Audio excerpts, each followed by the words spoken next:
जय जिनेन्द्र। आचार्य श्री 108 ज्ञान सागर महाराज की प्रेरणा से जो शुद्ध संवर्धन संस्कार शिक्षण इस शिविर चल रहा है उसके अंतर्गत हम भाग 2 क्या ज्ञान दर्पण भाग 2 हम क्या कर रहे हैं, स्वाध्याय कर रहे हैं। अभी तक हमने छह पाठों का अच्छी तरह स्वाध्याय कर लिया। अगर आप लोगों ने उन वीडियो को नहीं देखा हो तो मैं डिस्क्रिप्शन में उसकी लिंक दे देता हूँ। इससे पहले अगर आप लोगों ने चैनल को सब्सक्राइब लाइक शेयर नहीं किया है तो उसके लिए कर दें, जिसके आपके लिए सर्वप्रथम इस जैन धर्म स्वाध्याय को जानने का लाभ मिल सके। आज हम देखेंगे भेद विज्ञान, अर्थात उसके बारे में जानते हैं कि जनवाणी अर्थात सच्चे दिगंबर जैन शास्त्रों का अध्ययन करके उनका बार बार चिंतन करके ऐसा पक्का दृढ़ विश्वास बनाना है कि देखिए विज्ञान है जैन धर्म में दोनों एक में एक हैं, अतः मिलते जुलते हैं। जो विज्ञान अभी कहता है वो हमारे जैन दर्शनाचार्यों ने कब कह दी, आज से बहुत साल पहले कह दी। तो फर्स्ट इसका फैक्ट्स हैं इसके कुछ, उनको हम देखेंगे। तो फर्स्ट फैक्ट्स देखते हैं। जो जन्म मरण आदि 18 दोषों से रहित होने से वीतरागी हैं, समस्त दिव्यों की अनंत पर्यायों को जानने से सर्वज्ञ हैं, सच्चे आत्मकल्याण का उपदेश देने वाले होने से हितोपदेशी हैं, ऐसे 3 गुणों से सहित जो अरिहंत भगवान हैं वे ही सच्चे देव हैं, इनके अलावा अन्य कोई सच्चा देव नहीं है। देखो जो 18 दोषों से क्या है रहित हैं, जन्म मरण आदि 18 दोष होते हैं, समस्त दिव्यों की अनंत पर्यायों को जानने वाले वह क्या है, सर्वज्ञ हैं अर्थात केवल ज्ञानी हैं, सच्चे आत्मकल्याण का क्या उपदेश देने वाले हैं, और कौन है 3 गुणों के धारी हैं, ठीक है, 3 गुणों से सहित हैं। वो कौन है, अरिहंत परमेष्ठी अर्थात अरिहंत भगवान है, वे ही क्या कहलाते हैं, सच्चे देव कहलाते हैं, इनके अलावा कोई भी सच्चे देव नहीं कहलाते हैं। अर्थात अब हम देखते हैं दूसरा फैक्ट्स। दिगंबर और वीतरागी साधुओं द्वारा लिखे गए शास्त्रीय सच्चे शास्त्र हैं, इनके अलावा अन्य शास्त्र सच्चे शास्त्र नहीं है। देखो जो दिगंबर साधुओं द्वारा जो शास्त्र लिखे गए हैं वही सच्चे शास्त्र कहलाते हैं, इनके अलावा इस संसार में कोई भी सच्चे शास्त्र नहीं कहलाते। जो किसी पंडितों द्वारा लिखे तो गए हैं वो तो ठीक बात है, लेकिन उनमें क्या अर्थ का अनर्थ कर दिया, स्पर्शन रसना घ्राण चक्षुकर्ण 5 इंद्रियों के विषयों में लालसा रखने के लिए बोल दिया, तो वह सच्चे शास्त्र नहीं कहलाते हैं हमारे लिए। केवल जो आचार्यों द्वारा प्रणीत है उनको ही सच्चे शास्त्र मानना चाहिए। अब हम देखते हैं तीसरा फैक्ट कि पंचेंद्रियों के विषयों से दूर रहने वाले, स्पर्श रसना घ्राण चक्षुकर्ण से दूर रहने वाले, समस्त हिंसा जनित कार्यों से रहित, सभी हिंसा कार्यों से मुक्त होकर, समस्त परिग्रह से रहित, समस्त परिग्रहों से भी रहित, ज्ञान ध्यान तथा तप में लीन रहने वाले, ऐसे राग द्वेष से रहित दिगंबर जैन निर्गंथ मुनि ही सच्चे गुरु हैं, अन्य गुरु सच्चे गुरु नहीं होते हैं। देखिए जिसका राग द्वेष नहीं है, तप करते हैं, ध्यान करते हैं, ज्ञान देते हैं, सच्चा उपदेश देते हैं, क्या हमारा आत्मकल्याण का क्या भावना प्रकट करवाते हैं अंदर से, उसमें लीन होने का क्या वह पनप जाए, इसलिए वह हमारे लिए उपदेश देते हैं, ऐसे ही जो दिगंबर मुनि लोग हैं वह सच्चे दिगंबर मुनि कहलाते हैं। अगर उनके पास परिग्रह है, आरंभ से सहित हैं इत्यादि सब रूप राग द्वेष आदि करते हैं तो वह दिगंबर मुनि नहीं हो सकते हैं। जो हमारे शिक्षा गुरु होते हैं वह सच्चे गुरु नहीं होते, वह हमारे केवल टीचर वगैरह वह सच्चे गुरु ही वो हमारे केवल शिक्षा गुरु होते हैं, लेकिन सच्चे गुरु दिगंबर मुनि कहलाते हैं। चौथा फैक्ट देखते हैं। आश्रव और बंध का सच्चा स्वरूप जानकर, ये तो ये है जो आश्रव है कर्मों का आना और बंध आत्मा में बनते जाना वह क्या है, छोड़ने योग्य है, तथा संवर और निर्जरा का स्वरूप जानकर ये उपादेय है, तथा कर्म से रहित आत्मा का जो स्वरूप है वही मेरी आत्मा का सच्चा स्वरूप क्या होता है, कहलाता है। अब 5वां देखते हैं। मेरी जो ये मनुष्य पर्याय है हम सब लोगों की, इसमें आत्मा और शरीर 2 द्रव्य मिले हुए हैं, आत्मा और शरीर 2 एक में एक हैं, दूध और पानी की तरह।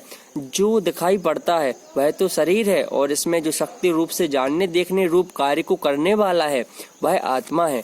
जब आत्मा शरीर से पृथक हो जाता है तो मात्र शरीर रह जाता है, अर्थात दूर हो जाता है आत्मा से शरीर, तो शरीर से आत्मा, तो वह क्या होता है, मात्र शरीर बचता है, जिसे हम मृत शरीर कहते हैं।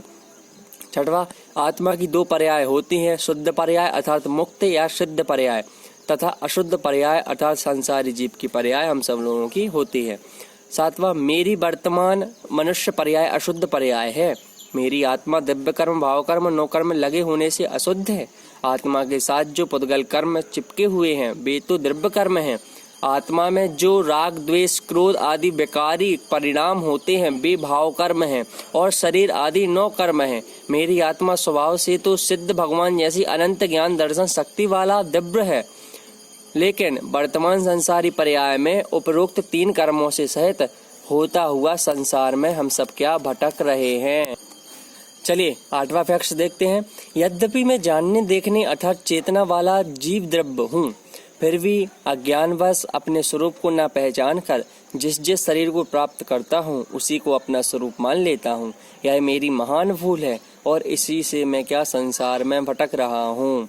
9वां देखते हैं। कर्म के फलस्वरूप मुझे सुख दुख रूप जो भी अच्छी या बुरी वस्तुओं का संयोग प्राप्त होता है, मैं उन रूप होकर अपने को सुखी दुखी मानने लगता हूँ, जबकि मेरा स्वभाव तो अनंत सुख वाला है। इसी भूल के कारण मैं संसार में क्या भटक रहा हूँ। देखिए हमारे लिए सुख दुख मिलता है, लेकिन यह क्या है, यह काल बहुत ही अजीब और गरीब है। इसमें हमारे लिए क्या सुख तो मिलता है, थोड़ी सी अनुभूति 1% भी सुख की मिल सकती है, लेकिन दुख हमारे लिए अटूट यहाँ पर प्राप्त होता है।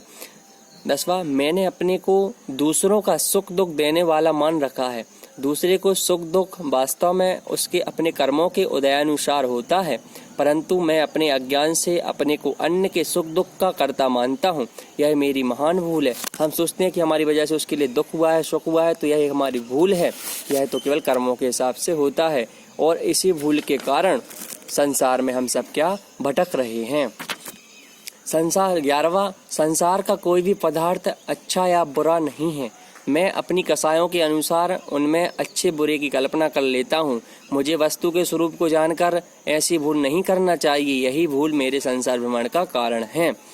12वां देखते हैं। उपर्युक्त सच्चे देव शास्त्र गुरु का सिद्धांत करता हुआ, 7 तत्वों का सिद्धांत करता हुआ, अज्ञान बुद्धि को समझता हुआ मैं इस निर्णय पर पहुंचा हूँ कि इस शरीर में मौजूद अनंत ज्ञान दर्शन शक्ति तथा सुख स्वभाव वाला ऐसा मैं आत्मा हूँ। दिव्य कर्म भाव कर्म तथा शरीर आदि 9 कर्म। दिव्य कर्म ज्ञान वर्ण आदि, भाव कर्म राग द्वेष आदि और शरीर आदि 9 कर्म ना मेरे थे, ना मेरे होंगे, ना मैं इनका हूँ। कभी इनका नहीं था और कभी इनका नहीं होऊंगा। ये सब मुझ में एकदम भिन्न है और मैं चैतन्य आत्मा इस सब से भिन्न हूँ। अब मैं इन सबको अपने से भिन्न मानता हुआ, अपने स्वभाव का निर्णय करता हुआ, उपरोक्त प्रकार से अपने स्वरूप का और अपने से भिन्न समस्त दिव्यों के स्वभाव का निर्णय करते हुए अपने शुद्ध स्वरूप का ज्ञान व निर्णय करना भेद विज्ञान है। देखिए जो हमने अभी तक ये 12 फैक्ट्स पढ़े, अगर हम इन पर क्या करते हैं, अमल करते हैं, इनको अच्छी तरह से जानते हैं, समझते हैं, ज्ञान करते हैं, अपने चरित्र में उतारते हैं, तो हम भी इस संसार से एक ना एक दिन क्या हो जाएंगे, मोक्ष रूपी महल को प्राप्त होंगे। हम सभी लोग यही भावना बातें हैं कि सभी लोग क्या मोक्ष रूपी उस पथ को प्राप्त हो, उस चर्या में लगें, क्योंकि उसका जो पथ है वह अनंत सुख देने वाला है।